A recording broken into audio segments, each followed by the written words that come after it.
नमस्कार, मी प्रणिता बोरसे. जय महाराष्ट्र कॉलिंग या विशेष कार्यक्रमात प्रेक्षकांचं मनपूर्वक स्वागत करते. हे युग स्पर्धा परीक्षांचं युग आहे. या युगात प्रत्येक विद्यार्थ्याला स्पर्धा परीक्षेमध्ये टिकायचं असतं आणि काहीतरी करून दाखवायचं असतं. पालकांना अभिमान वाटावा आणि जीवनात काहीतरी करावं असं प्रत्येकाचं स्वप्न असतं. हे स्वप्न तुमचं पूर्ण होणार आहे गरुड झेप सैनिकी शाळेच्या माध्यमातून. गरुड झेप सैनिकी शाळा सध्या याच महत्त्वाच्या कार्यावर आणि या स्पर्धा परीक्षांच्या तयारीवर काम करत आहे, मोलाचं कार्य करत आहे. तर या गरुड झेप सैनिकी शाळेच्या माध्यमातून प्राध्यापक डॉक्टर SS सोनवणे हे मोलाचं मार्गदर्शन आपल्याला करणार आहेत. प्राध्यापक डॉक्टर SS सोनवणे सरांचं मी मनपूर्वक या भागात स्वागत करते. सर नमस्कार. नमस्कार. या आधी आपण NDA 10वी नंतर NDA परीक्षेची तयारी या विषयावर बोललो होतो आणि आता आपला महत्त्वाचा विषय असणार आहे तो म्हणजे तुम्ही आताच महत्त्वाची सुरू केलेली शाळा, ती म्हणजे गरुड झेप सैनिकी शाळा. काय सांगाल या शाळेबाबत? ज्यावेळेस असंख्य वर्षापासून 2009 पासून आम्ही आर्मी, नेव्ही, एअरफोर्स, NDA या परीक्षेवरती कार्य करतो. UPSCच्या परीक्षा असतील, नीट, IITच्या परीक्षा असतील, ही तयारी त्या ठिकाणी करताना जेव्हा विद्यार्थी 10वी किंवा 12वी नंतर येतो, ज्या अडचणी येतात की विद्यार्थ्याचा बेस काय आहे, त्याने कोणत्या वयापासून तयारी केलेली आहे, ती नसल्यामुळे काय होतं याचा अनुभव आला आणि त्या दृष्टीने मागील 3-4 वर्षापासून आम्ही सैनिकी शाळा स्टार्ट केलेली आहेत. ज्या सैनिकी शाळेमध्ये विद्यार्थी 5वी पासूनच त्या ठिकाणी UPSCच्या परीक्षेची तयारी असेल, नीट, IIT, JEEच्या परीक्षा असतील, त्या ठिकाणी वेगवेगळ्या स्पर्धा परीक्षा असतील, ऑलिम्पिक दर्जाचे गेम असतील, या पद्धतीने सैनिकी स्कूल पॅटर्ननुसार त्यांना प्रशिक्षण देणं, विद्यार्थ्याचं फक्त शिक्षण नाही तर विद्यार्थ्याचा सर्वांगीण विकास करणं या दृष्टीने शाळा कार्यरत असते. जेव्हा आपण निवासी सैनिकी शाळेची संकल्पना बघतो तेव्हा निवासी सैनिकी शाळा म्हणजे काय हा प्रश्न पालकांना नेहमी पडतो. ज्यामध्ये भविष्याचा विचार करणारी शाळा, भविष्यात कोणत्या संधी आहेत आणि त्या विद्यार्थ्यांना आतापासून दाखवल्या पाहिजेत. 5वीचा विद्यार्थी MPSCचे पेपर देऊ शकतो का? 5वी 7वीचा विद्यार्थी IIT नीटच्या परीक्षा देऊ शकतो का? 5वी 10वीचा विद्यार्थी NDAची परीक्षा देऊ शकतो का? हे जिथे शिकवल्या जातं ती शाळा म्हणजे सैनिकी शाळा. अगदी सर, यानंतर पालकांसाठी एक महत्त्वाचा प्रश्न हा उपस्थित होतो, तो म्हणजे कोणत्या वयापासून निवासी सैनिकी शाळेत जायला पाहिजे, कधीपासून याची सुरुवात करावी? जेव्हा आपण बघतो सैनिकी शाळा ही संकल्पनाच रेसिडेन्शियल म्हणजे निवासी आहे आणि काही विद्यार्थी जाऊन येऊनही करू शकतात, पण मुळात त्या ठिकाणी 3री पासून ते 10वी 12वी पर्यंत पूर्णपणे प्रशिक्षण देणारी शाळा, ज्यामध्ये 3रीच्या वर्गातील विद्यार्थी निवासी येऊ शकतात, 5वीचे येऊ शकतात. जास्तीत जास्त विद्यार्थी की त्या ठिकाणी कमी वयामध्ये कोणत्या परीक्षा दिल्या पाहिजेत, त्याचा सर्वांगीण विकास झाला पाहिजे, खेळामध्ये तो कुठला अग्रेसर असला पाहिजे, त्याला किती मेडल नॅशनल इंटरनॅशनल भेटले पाहिजेत, हे सर्व प्रशिक्षण वेगवेगळ्या प्रशिक्षणाच्या माध्यमातून प्रशिक्षकाच्या माध्यमातून त्याला दिल्या जातं. तर मी एकच सांगेल, किमान 3री, कमीत कमी 3री आणि जास्तीत जास्त 5वीच्या अगोदर आपले प्रवेश झाले पाहिजे. अगदी सर, निवासी सैनिकी शाळेचे फायदे काय काय आहेत? विद्यार्थी जेव्हा मोठा होतो, 10वी 12वी होतो, ग्रॅज्युएशन होतो आणि त्याच्या लक्षात येतं आपल्या शालेय जीवनात हे राहून गेलेलं आहे, आपण या क्षेत्रात पुढे गेलो पण या क्षेत्रात मागे राहिलोय, हे होऊ नये हा सर्वात मोठा फायदा. सैनिकी शाळा फक्त शिक्षण घेत नाही, त्याला त्या ठिकाणी ऑलिम्पिक लेवलच्या गेमपर्यंत पोहोचू शकते ती फक्त सैनिकी शाळा. आपण बघतो भारताला मेडल त्या ठिकाणी ऑलिम्पिकमध्ये गेले तर 2-4 मेडलवरती समाधान मानावं लागतं. याचं एकमेव कारण शालेय जीवनात त्याला कुठलेही गेम त्या ठिकाणी दाखवले नाही. मग त्या स्विमिंग असेल, रायफल शूटिंग असेल, आर्चरी असेल, हॉर्स रायडिंग असेल, असंख्य गेम मुलांना माहिती सुद्धा नाही किंवा त्यांना बघायला मिळालं नाही, फक्त नाव ऐकलेलं आहे, फोटोमध्ये बघितलेलं आहे, ते गेम तिथे त्यांना मिळतात. स्पर्धा परीक्षेच्या बाबतीमध्ये मिळेल, UPSCची परीक्षा ज्यावेळेस आपण 12वी होतो किंवा ग्रॅज्युएशन होतो तेव्हा UPSCची परीक्षा असते असं माहिती होतं. त्यामुळे सैनिकी शाळेत ते न होता 5वीच्या मुलाला माहिती पडतं की ही परीक्षा मला भविष्यात द्यायची आणि तिचं फाउंडेशन आज कंप्लीट करायचं आहे. मग फाउंडेशन बॅच तिथे चालवल्या जातात. आणि शिक्षण म्हटलं तर दररोज त्यांची जे लेक्चरचे टीचर असतील, म्हणजे आपण बघतो की विज्ञान आपण सायन्स म्हणतोय की फक्त सायन्स शिकवायचं म्हणून नाही, तर लॅबमध्ये त्याचे प्रयोग असतील, पूर्ण केमिस्ट्रीचे लॅब असेल, बायोलॉजीची लॅब असेल, फिजिक्स लॅब असेल, आपण प्रत्येक विषयाला लॅब असतात, पण कदाचित फक्त विज्ञान शाखेला लॅब एवढीच कन्सेप्ट माहिती आहे. म्हणजे शालेय जीवनात विद्यार्थ्यांना विविध कलागुणापासून त्या ठिकाणी दुर्लक्षित केले जातं. मग म्युझिकमध्ये आवड असणारे विद्यार्थी, त्याला म्युझिक स्टुडिओ असेल, डान्समध्ये आवड असणारे विद्यार्थी डान्स स्टुडिओ असतील, लायब्ररी त्याच्यामध्ये अभ्यासामध्ये वाढ करण्यासाठी त्या दर्जाची लायब्ररी तिथे उपलब्ध असेल. हे सर्व भेटतं फक्त सैनिकी शाळेमध्ये. फक्त शिक्षण नाही तर सर्वांगीण विकासासाठी शिक्षण ही संकल्पना सैनिकी शाळेत रुजवली जाते. अगदी सर, आज कोणतंही क्षेत्र घ्या तर आपण काय नवीन देतायत हा प्रश्न कुठेही जा तुम्ही उपस्थित होतो. तुम्ही पालकांना काय सांगाल? गरुड झेप निवासी सैनिकी शाळा ही कशा प्रकारे तयारी करून घेते, काय नवीन देते विद्यार्थ्यांना? मी तर पालकांना नेहमी एकच सांगतोय की शाळा तुम्ही 10 बघा 25 बघा, पण त्यानंतर बघूनच निर्णय घ्या. किमान एक दिवस तुम्ही जेव्हा सैनिकी शाळेमध्ये प्रवेश कराल किंवा याल, फक्त बघायला याल, तेव्हा तुम्हाला सर्व बघायला मिळेल की इथं कोणत्या ॲक्टिव्हिटी चालतात, मागचे रिझल्ट काय. मला अभिमान वाटतो की मागच्या वर्षीच्या आमच्या कमी स्ट्रेंथमधील मुलांनी 250 ते 300 DSOचे मेडल त्या ठिकाणी मिळवले स्पोर्टमध्ये. त्यानंतर आपण विज्ञानकडे गेलो तर विविध प्रयोग असतात, विविध त्या ठिकाणी विज्ञान प्रदर्शन असतात. त्या शाळेचं नाव अव्वल दर्जाला आणलं त्या विद्यार्थ्यांनी, कारण शिक्षक त्यांना विविध क्षेत्रामध्ये पारंगत करतात. आणि हे बघण्यासाठी जर पालक आले तर त्यांच्या विद्यार्थ्यांनी काय करावं हे त्यांना कळेल. आणि पालकांसमोर असणारा एक मोठा प्रश्न आहे, आज घरी असणारे मुलं टीव्ही किंवा मोबाईल, टीव्ही नाही पण मोबाईलमध्ये 24 तास त्या ठिकाणी दंग असतात आणि मोबाईलवरती त्यांचं पूर्ण फ्युचर त्या ठिकाणी संपत चालतं किंवा त्यांचा मित्रपणा त्या ठिकाणी वेगवेगळे वळण त्यांना लागतात. आणि नंतर विद्यार्थी पालकांना स्वतःकडे बघायला वेळ नाही तर विद्यार्थ्याकडे बघायला पण वेळ नाही. अशी परिस्थिती असताना एकच पर्याय उरतो की त्याला योग्य प्रशिक्षण भेटलं पाहिजे, योग्य शिक्षकांच्या मार्गदर्शनाखाली देखरेखीखाली तो राहिला पाहिजे. मग त्यातून सैनिकी शाळा त्यांना पुढे घेऊन जाते. आणि मी पालकांना एका शब्दात सांगेल, फक्त बघणं हे जरी असेल तर तुम्ही आल्यानंतर तुम्हाला तो पॅटर्न समजेल किंवा त्यामध्ये जायचं की नाही ते कळेल. अगदी सर, तुमच्या निवासी सैनिकी शाळेत क्रीडा प्रकारांबद्दल काही शिकवलं जातं का? क्रीडा प्रकारांसंदर्भात कोणकोणत्या क्रीडा प्रकारांमध्ये हे विद्यार्थी सहभागी होऊ शकतात या संदर्भात काय सांगाल? खरं तर खूप छान प्रश्न आहे. मी माझंही शिक्षण कुठल्या तरी शाळेत झालं आणि मी बघत आलो की स्पोर्टमध्ये आम्हाला पूर्ण 10वी पर्यंत एक स्पोर्ट टीचर त्या ठिकाणी शाळेमध्ये बघायला मिळायचा आणि तोच क्रिकेट घ्यायचा, तोच कबड्डी, तोच खो खो, तोच वेगवेगळे गेम, ही गेम तो एकटाच शिक्षक शिकवायचा. हे कदापि पॉसिबल नाहीये आणि त्यामुळेच भारतामध्ये मेडल घेणाऱ्याचं स्पोर्टमॅन बनण्याचं प्रमाण कमी आहेत.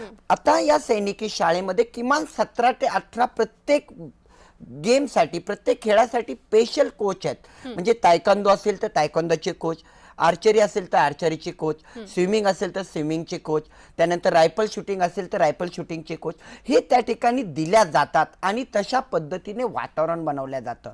जेव्हा मुलगा कुठली नॅशनल इंटरनॅशनल मॅच खेळायला जातो, तो तालुका जिंकणं पॉसिबल आहे, जिल्हा जिंकणं पॉसिबल आहे, पण नॅशनलला गेल्यानंतर त्याला कॉम्पिटिशन त्या ठिकाणी वाढणार आहे.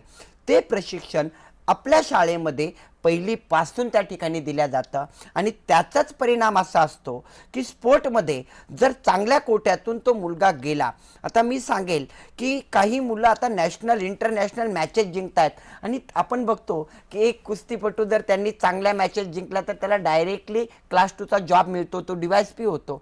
असे विद्यार्थी या क्षेत्रातूनही पुढे जाऊ शकतात. त्यामुळे या विद्यार्थ्यांना स्पोर्टमध्ये पुढे ठेवणं आणि स्पोर्टचा फायदा नंतर लेखीला होतो. मुलगा जर स्ट्रॉंग असेल तर लेखी परीक्षेतही तो स्ट्रॉंग बनतो. त्यामुळे स्पोर्टकडे विशेष लक्ष दिलं जातं. अगदी सर, ह्या तयारीसाठी अत्यंत महत्त्वाचा मुद्दा असतो तो म्हणजे दिनचर्येचा. आपली दिनचर्या कशी असावी? गरुड झेप सैनिकी स्कूलमध्ये ही दिनचर्या कशी ठरवली जाते?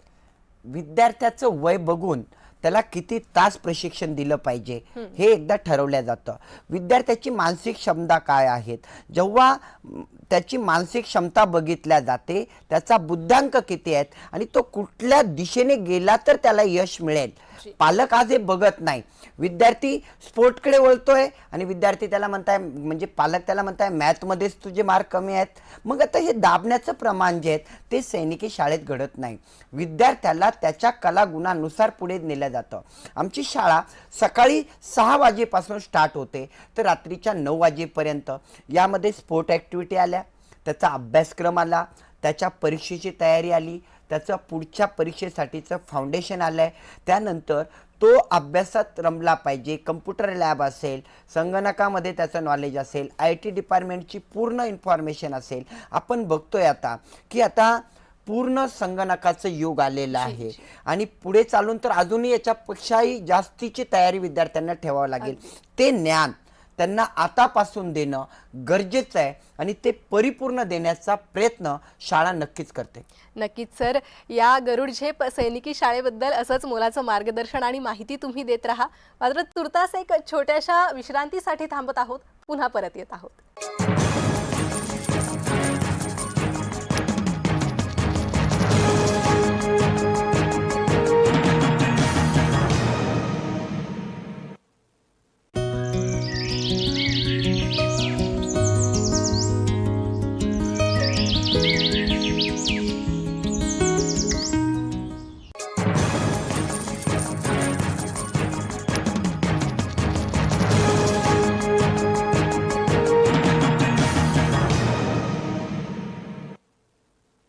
विश्रांतीनंतर प्रेक्षकांचं पुन्हा एकदा मनपूर्वक स्वागत. आपल्यासोबत सोनवणे सर जोडले गेले आहे. आपण गरुड झेप सैनिकी शाळेसंदर्भात बोलत आहोत, त्यांच्याकडून याच संदर्भातली माहिती घेऊयात. सर, आपण याआधी बोलत होतो ती दिनचर्येसंदर्भात, मात्र सैनिकी स्कूल आणि कॉम्पिटिटिव्ह एक्झाम या संदर्भात तुम्ही काय सांगाल? ही सांगड कशी आहे? खूप महत्त्वाचा प्रश्न आहे की स्पर्धा परीक्षा ती कुठलीही असो विद्यार्थ्याला भविष्यात द्यावीच लागणार आहेत आणि ती दिली नाही तर तो भविष्यामध्ये पुढे जाणार नाही. आपण बघा, इंजिनिअरिंगला जायचं असेल तर आपल्याला जेईची परीक्षा द्यावीच लागते. आपल्याला मेडिकल फील्डला जायचं असेल तर आपल्याला नीटची परीक्षा द्यावीच लागते. आपल्याला कलेक्टर, IPS, IRS दर्जाचे अधिकारी बनायचं असेल तर UPSCची परीक्षा द्यावी लागते. आपल्याला आर्मी, नेव्ही, एअरफोर्सचा अधिकारी बनायचं असेल तर आपल्याला NDA, CDSची परीक्षा द्यावी लागते. आणि कुठल्याही क्लास 3 लेवलला जरी आपल्याला साधं कॉन्स्टेबल बनायचं, आर्मीत जायचं तर स्पर्धा परीक्षा द्यावी लागते. मग ही तयारी जर 5वी पासून किंवा 8वी पासून 9वी पासून जर विद्यार्थ्यांची झाली तर तो भविष्यामध्ये अडखळणार नाही किंवा त्याला अपयश येणार नाही. ती तयारी या शालेय जीवनामध्ये करून घेतल्या जाते. आपण शाळेचा पॅटर्न बघतो बाकीच्या 5 तास ते 6 तास, याच्या व्यतिरिक्त विद्यार्थ्याकडे वेळ असतो आणि त्याच्या कलागुणांना वाव देता येतो, पण तो दिल्या जात नाही. मग त्याच विषयाचं ट्युशनसाठी परत 3 तास द्यायचे का? तर त्याची गरज आहे का? शाळेत 5 तास दिलेले विज्ञान विषय असतील, इंग्रजी असेल, मॅथ असेल, त्यासाठीच परत 3 तास द्यायचे नाही. त्याचा पॅटर्न बनवावा लागेल की तो स्पर्धा परीक्षेत UPSCची एक्झाम कशा पद्धतीने पुढे देणार आहेत, तो IIT नीटच्या परीक्षा कशा देणार आहेत. स्पर्धा ही वेगवेगळ्या क्षेत्रामध्ये आलेली आहे. मग तुम्ही खेळाडू असाल तर त्या स्पर्धा आहे, तुम्ही त्या ठिकाणी कोणत्या कला क्षेत्रात असाल त्या स्पर्धा आहे. त्या स्पर्धेमध्ये टिकणारे विद्यार्थी घडवण्यासाठी सैनिकी शाळा मदत करते. म्हणून सैनिकी शाळेचा पॅटर्न आम्ही या पद्धतीने बनवला आहे की विद्यार्थ्याला सकाळपासून संध्याकाळपर्यंत त्याच्या मानसिक क्षमतेनुसार त्याला आवड निर्माण करून त्या ठिकाणी प्रशिक्षण देणे आणि या परीक्षेची तयारी करून घेणे. अगदी सर, जेव्हा विद्यार्थी या परीक्षांची तयारी करत असतात किंवा सैनिकी शाळेमध्ये तसे तयार होत असतात त्यावेळी एक महत्त्वाचा प्रश्न नाही म्हटला तरी उरतोच, तो म्हणजे सुविधांचा. या सुविधा असल्या तर तो विद्यार्थी पूर्णपणे ह्या सगळ्या परिस्थितीला सामोरं जाण्यास सक्षम होतो. त्या सुविधा तुमच्याकडून कशा दिल्या जातात? खरं तर मी पालकांना एकच सांगेल, मी सांगितल्यापेक्षा जर पालकांनी स्वतःहून शाळा बघितली तर नक्कीच त्यामध्ये त्यांचे ज्या मनातील प्रश्न असतात ते निघून जातात. आता आपण बघतो की शाळेमध्ये सर्व काही दाखवल्या जातं पण घेतल्या काहीच जात नाही. मी एक प्रश्न निर्माण केला होता की लॅब आहेत पण लॅबचा वापरच नाही आहे. फिजिक्स लॅब आहे त्याच्यामध्ये विद्यार्थी जातच नाही, फक्त त्या ठिकाणी लेखीमध्ये त्यांना फिजिक्स लॅब वरती होईल का? तर नाही. केमिस्ट्रीची लॅब असेल, बायोलॉजीची लॅब असेल, हे झालं शिक्षणामध्ये. आणि आपण खेळामध्ये जर गेलो तर स्विमिंग पूल फक्त दाखवून होणार आहेत का, किंवा वहीवरती शिकून त्या ठिकाणी तो स्विमिंग शिकेल का? नाही, त्याला स्विमिंग पूलच पाहिजे. त्याला त्या ठिकाणी रायफल शूटिंग करायची असेल तर फक्त कुठेतरी वेगळ्या एका खोलीमध्ये रायफल देऊन ते होणार नाही. त्याला योग्य रायफलची त्या ठिकाणी शूटिंग रेंज पाहिजे. ती रेंज त्या ठिकाणी निर्माण केली जाते. हॉर्स रायडिंग असेल, फक्त घोडा दाखवला तर त्या ठिकाणी तो हॉर्स रायडिंग करेल का? नाही, त्याला प्रशिक्षण लागेल. या प्रत्येक घटकाकडे त्या ठिकाणी नियोजनपूर्ण आम्ही शाळेमध्ये त्या ठिकाणी सुविधा बनवल्या. फक्त दाखवण्यासाठी नाही, तर त्या वापरात आल्या पाहिजे, त्या विद्यार्थ्याकडून करून घेतल्या पाहिजे. आता बॉक्सिंगची रेंज असेल किंवा एखाद्या विद्यार्थ्याला तायक्वांदोत जायचं, बॉक्सिंगमध्ये जायचं, फक्त बॉक्सिंगचा कोच असून होणार नाही. त्या सुविधा पण तिथे उपलब्ध पाहिजे आणि त्याला शिकवणारा शिक्षक पाहिजे. हे सर्व एकत्रित करून विद्यार्थ्याच्या दृष्टीने, त्याच्या भविष्याच्या दृष्टीने त्या ठिकाणी बनवल्या जातं आणि ते वापरात येतं. त्यामुळे नक्कीच सैनिकीचे शाळेचे मुलं बाकी शाळेच्या तुलनेत कितीतरी पटीने पुढे असतात. अगदी सर, स्पर्धा परीक्षांचा विषय आला किंवा कोणत्याही परीक्षेचा विषय आला त्यानंतर प्रश्न उपस्थित होतो तो मुलींच्या पालकांच्या मनामध्ये. मुलींसाठी तुमच्या सैनिकी स्कूलमध्ये काय आहे, कशा प्रकारे फायदेशीर मुलींसाठी हे स्कूल ठरेल? खरं तर मुलींसाठी नेहमी पालकांच्या मनामध्ये तो असणं साहजिक आहे की मुलींना घराच्या बाहेर ठेवायचं आहे, ते हॉस्टेलला राहणार, तर तिची त्या ठिकाणी सेफ्टी काय. यासाठी स्पेशली त्या ठिकाणी लेडीज हॉस्टेल असेल, त्याचे वार्डन असतील, प्रत्येक रूममध्ये इन्चार्ज असेल, ते बनवले जातात. आणि आपण आता बघतोय की मुंबई असेल, बाकीचे क्षेत्र असेल, नागपूरपासून मुलं सैनिकी शाळेत येतात आणि 5वीचे मुलं येतात, 6वीचे मुलं येतात, छोटे छोटे मुलं हॉस्टेलचा स्वतःचा दिनक्रम त्या ठिकाणी पूर्ण करतात. मी, माझे शिक्षक, माझी टीम यांच्यावरती आमचा असणारा विश्वास आणि पालकांनी आमच्यावरती टाकलेला विश्वास हा पूर्ण साध्य करण्यासाठी दिवस रात्र मेहनत होते. आता पूर्ण CCTV त्या ठिकाणी युक्त कॅमेऱ्यामध्ये त्या ठिकाणी हे क्रम चालतात. त्यामुळे मुलींच्या बाबतीत आणि मुलांच्याही बाबतीमध्ये सेफ्टीला प्राधान्य दिलं जातं आणि कमी वयातील लहान मुलं असल्यामुळे आमचा स्टाफ हा तिथले रेसिडेन्शियल असतो. म्हणजे कुठेतरी शाळेत विद्यार्थी येतात, शिक्षक नाही आहे किंवा शिक्षक बाहेर सुट्टीवरती आहेत, हे घडत नाही. प्रत्येक विषयासाठी स्पेशल शिक्षक असतात. आपण बघतो सायन्ससाठी 2-2 टीचर त्यांना भेटतात, मॅथ्ससाठी 2-2 भेटतात आणि कुठेही न बदलणारे टीचर. आज शाळेंचे प्रॉब्लेम काय झालेले, मी कोणत्याही शाळेबद्दल बोलत नाही, पण गणिताला वर्षात 3-3, 4-4 टीचर बदलतात. विद्यार्थ्याची मानसिकता खराब होते. बुद्धिमत्तेच्या बाबतीत तेच होईल, सायन्सच्या बाबतीत तेच होईल. तर हे न होण्यासाठी त्यासाठी रेसिडेन्शियल टीचरची उपलब्धता असते. त्यामुळे हा पॅटर्न सकाळी 5 ते संध्याकाळच्या 9 पर्यंत चालतो. अगदी सर, आणखी एक महत्त्वाचा प्रश्न उपस्थित होतो तो निकाला संदर्भात. कोणताही पालक कोणत्याही अकॅडमीमध्ये जातो किंवा स्कूलमध्ये जातो, शाळेमध्ये जातो, हा प्रश्न नक्की विचारतो, निकाल काय, शाळेचा आउटकम काय. तुम्ही काय सांगाल, गरुड झेप सैनिकी शाळेचा निकाल काय? जेव्हा मी 10वीचा विचार करेल, 10वीवरती निकाल त्या ठिकाणी आपण पालक लोक त्या ठिकाणी मोजतात, तर मला त्या पालकांना एक सांगायचं आहे, 100% त्या ठिकाणी 10वीचे विद्यार्थी उत्तीर्ण होणारी शाळा आहे. दुसरं, मला पालकांना या दृष्टीने सांगताना कुठलाही खेद नाही. कदाचित मुलाला 99% नाही पडणार, 80 पडतील, 85 पडतील, पण तो मुलगा ॲक्टिवेट असेल, तो प्रत्येक क्षेत्रामध्ये पुढे असेल, तो फक्त अभ्यासात त्याने 100 पैकी 100% घेतले तर त्यांना कुठली नोकरी मिळणार आहेत का? तर माझं उत्तर आहे नाही. त्याने 100 पैकी 100 टक्केवारी घेऊन त्याचं डायरेक्ट कुठे जॉईनिंग होणार आहेत का? नाही. तो किती ऍक्टिव्ह आहे, तो कुठल्या क्षेत्रात पारंगत आहेत, त्या क्षेत्रात काय करू शकतो हे बघितल्या जाणार आहेत. म्हणून विद्यार्थी हा शालेय जीवनामध्ये शारीरिकदृष्ट्या, मानसिकदृष्ट्या सक्षम बनवणे, त्या वेगवेगळ्या क्षेत्रात जाणे. आता माझा काही नॅशनल चॅम्पियन म्हणजे आपण बघतो इंटरनॅशनल मॅचेस जिंकणारे रायफल शूटर आमच्याकडे तयार झाले, त्यानंतर हॉर्स रायडिंगमध्ये तयार झाले, त्यानंतर आर्चरीमध्ये, तायक्वांदोमध्ये. हे विद्यार्थी कदाचित लेखी परीक्षेमध्ये 70-80% घेतील, पण ते 2-2 क्षेत्र घेऊन जात आहे. त्यामुळे भविष्यात त्यांना कोणी मागे आणू शकत नाही. आणि आपण जर मुलांकडे ऍक्टिव्ह नजरेने बघितलं आणि पालकांनी ही तर खरी, तुम्ही सैनिकी स्कूलला टाका किंवा नका टाकू, पण ही कन्सेप्ट बदलणं गरजेचे आहे की विद्यार्थ्याला एवढे टक्के पडले पाहिजे आणि मारून त्याला ते टक्केवारी घेणं, या मताशी मी सहमत नाही. हे चुकीचं आहे. विद्यार्थ्याला टक्के किती पडतील हे महत्वाचं नाही, तो भविष्यात घडणारा पाहिजे, भविष्यात स्वतःच्या पायावरती उभा राहणारा पाहिजे आणि प्रत्येक क्षेत्रात अग्रेसर पाहिजे. अगदी सर, अनेक विद्यार्थी आणि पालक जय महाराष्ट्राच्या माध्यमातून सध्या तुम्हाला ऐकतायत. या सगळ्या विद्यार्थी आणि पालकांना सैनिकी शाळेसंदर्भात तुम्ही काय मार्गदर्शन कराल, काय आवाहन कराल? खरं तर अभिमान वाटतो की जय महाराष्ट्र चॅनलचे प्रेक्षक जे आज आपल्याला बघतायत, मी त्यांना एकच सांगेल की विद्यार्थी घडवणं ही सर्वस्वी जबाबदारी पालकांची आहे. कारण भविष्यात पालकाला दोनच प्रश्न विचारल्या जाणार आहेत. एक, आपलं शरीर कसं आहे म्हणजे प्रकृती कशी आहे, आणि दुसरं, मुलं काय करतात.